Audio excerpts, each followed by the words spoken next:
ಏನಾಗಿದೆ ಅಂತ ಹೇಳಿದ್ರೆ, ಈಗ ಹೋಟೆಲ್ನವರ ಒಂದು ಮನವಿ ಮತ್ತು ನಮ್ಮೆಲ್ಲರ ಹೋರಾಟದ ಫಲವಾಗಿ ಹೋಟೆಲ್ನವರಿಗೆ ಗ್ಯಾಸ್ ತೊಂದರೆ ಕೊಡೋದಿಲ್ಲ ದೊಡ್ಡ ದೊಡ್ಡ ಹೋಟೆಲ್ಗಳಿಗೆ ಅಂತ ಬಿಟ್ಟು ಸರ್ಕಾರ ಹೇಳಿದೆ.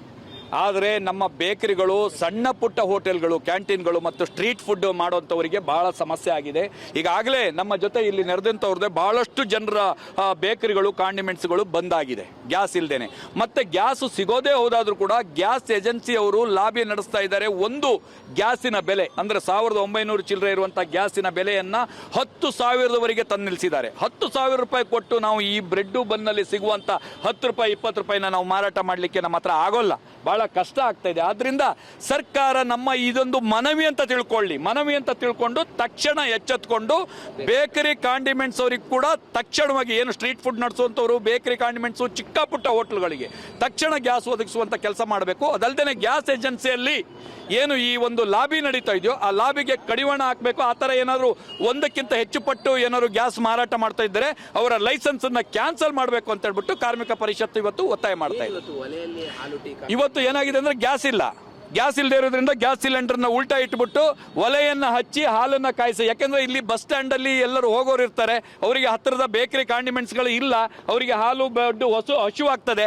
ಆದ್ದರಿಂದ ಅವರ ಹಸಿವನ್ನು ನೀಗಿಸುವ ನಿಲುವಾಗಿ ನಾವು ಬ್ರೆಡ್ಡು ಬನ್ಸು ಎಲ್ಲ ಇಟ್ಬಿಟ್ಟು ಹಾಲನ್ನು ಇಟ್ಬಿಟ್ಟು ಕೊಡುವಂಥ ಕೆಲಸವನ್ನು ಸೌದೆ ಒಲೆಯಲ್ಲಿ ಮಾಡುವಂಥ ಕೆಲಸವನ್ನು ಮಾಡ್ತಾ ಇದ್ದೀವಿ.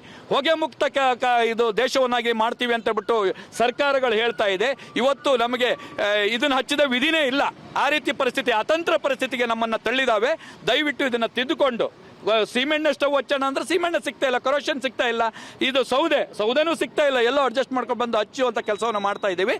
ಜನಗಳ ಹೊಟ್ಟೆ ಮೇಲೆ ಹೊಡಿಬೇಡಿ, ದಯವಿಟ್ಟು ತಕ್ಷಣ ನೀವು ಎಲ್ಲರಿಗೂ ಗ್ಯಾಸ್ ಸಿಗುವಂತ ಒಂದು ವ್ಯವಸ್ಥೆಯನ್ನ ಮಾಡಬೇಕು. ತಾವೇನಾದ್ರೂ ಸಚಿವರನ್ನ ಭೇಟಿ ಮಾಡಿ ಬೇಕರಿ ಕಾಂಡಿಮೆಂಟ್ಸ್ಗಳಿಗೂ ಕೂಡ ಸಿಲಿಂಡರ್ನ ಕೊಡಿ ಅನ್ನೋ ಮನವಿ ಮಾಡ್ತೀರಾ? ಇವತ್ತು ಖಂಡಿತವಾಗಿಯೂ ನಾವು ಇದಾದ ನಂತರ ಸಚಿವರನ್ನ ಭೇಟಿ ಆಗುವಂಥದ್ದು ಮತ್ತು ಮಾನ್ಯ ಮುಖ್ಯಮಂತ್ರಿಗಳಿಗೆ ಗಮನಕ್ಕೆ ತರುವಂಥ ಕೆಲಸವನ್ನು ನಾವು ಮಾಡ್ತಾ ಇದ್ದೀವಿ. ನಿಮ್ಮ ಮಾಧ್ಯಮದ ಮುಖಾಂತರ ಕೂಡ ನಾವು ಮಾಡ್ತಾ ಇದ್ದೀವಿ.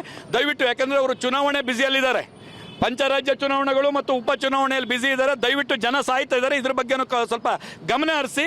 ನೀವು ಇದಕ್ಕೆ ಯಾರ್ದೋ ಒಂದು ನಾಮಿನೇಷನ್ ಫೈಲ್ ಮಾಡಲಿಕ್ಕೆ ಈ ನಾಡಿನ ದೊರೆ ಹೋಗಿ ಕುತ್ಕೊಳ್ಳೋದಕ್ಕಿಂತ, ಎರಡೂ ದೊರೆಗಳು ಜೋಡೆತ್ತುಗಳು ಹೋಗೋದ್ರಕ್ಕಿಂತ ಇಲ್ಲಿ ಬಡವರು ಸಾಯ್ತಾ ಇದ್ದಾರೆ, ಬೇಕರಿಗಳು ಬಂದಾಗ್ತಾ ಇದೆ, ಕಾಂಡಿಮೆಂಟ್ಸ್ಗಳು ಬಂದಾಗ್ತಾ ಇದೆ. ದಯವಿಟ್ಟು ಇವರ ನೆರವಿಗೆ ಬನ್ನಿ. ಕರೋನಾದಂಥ ಮಹಾಮಾರಿ ಬಂದು ಈಗೇನೋ ಚೇತರಿಸ್ಕೊಳ್ತಾ ಇದ್ದೀವಿ. ಈ ಸಂದರ್ಭದಲ್ಲಿ ಮತ್ತೆ ನಮ್ಮನ್ನು ತಳ್ಳುವಂಥ ಕೆಲಸಕ್ಕೆ ಮಾಡಬೇಡಿ ಅಂತ ಬಿಟ್ಟು ನಾವು ಆಗ್ರಹಿಸ್ತೇವೆ. ಡಾಕ್ಟರ್ ರವಿ ಶೆಟ್ಟಿ ಬೈಂದೂರು ಅಂತ ಕರ್ನಾಟಕ ರಾಜ್ಯ ಕಾರ್ಮಿಕ ಪರಿಷತ್ತಿನ ರಾಜ್ಯಾಧ್ಯಕ್ಷನಾಗಿ.